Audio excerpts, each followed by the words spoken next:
ரஷ்யாவில் மருத்துவம் பயில சிறந்த ஒரு அரிய வாய்ப்பு.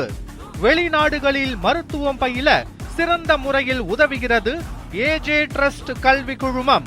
கடலூர் மாவட்டம் வடலூர் அருகே முகம் சிதைந்த நிலையில் அடையாளம் தெரியாத இளம்பெண் உடல் கண்டெடுக்கப்பட்டுள்ளது. இது குறித்த கூடுதல் விவரங்களை செய்தியாளர் விவேக்குமார் வழங்க கேட்கலாம்.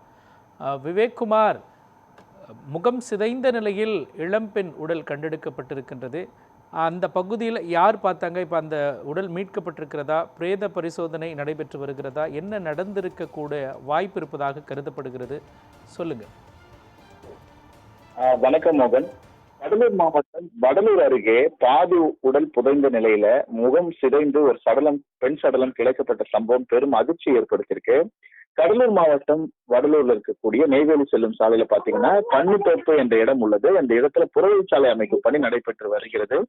அந்த பகுதியில சாலை அருகே அதிக அளவுல மண்ணு அந்த பணிகளுக்காக குவித்து வைக்கப்பட்டிருக்கிறது. இந்த இடத்துல முகம் சிதைந்த நிலையில கிட்டத்தட்ட 25 வயது மதிக்கத்தக்க இளம்பெண் உடல் புதைந்த அதாவது உடல் பாதி புதைந்த நிலையில கிடந்துள்ளது. மேலும் அந்த இளம்பெண்ணின் முகம் முழுவதுமாக சிதைக்கப்பட்டுள்ளது.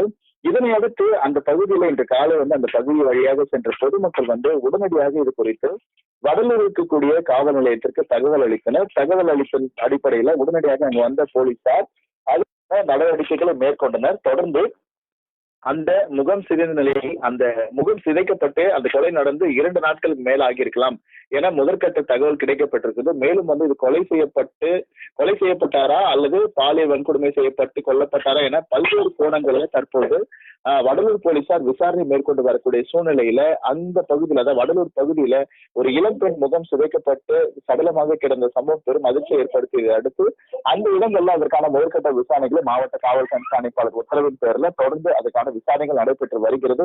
மேலும் கடந்த சில தினங்களாகவே தொடர்ந்து அதிகமான கொலைகள் உள்ளிட்ட இருந்து நடைபெற்று வரக்கூடிய சூழ்நிலையில கடலூர் மாவட்டத்துல இந்த கொலை பெரும் அச்சத்தை ஏற்படுத்தி இருக்கு. மோகன், விவரங்களை வழங்கியதற்கு நன்றி விவேக்.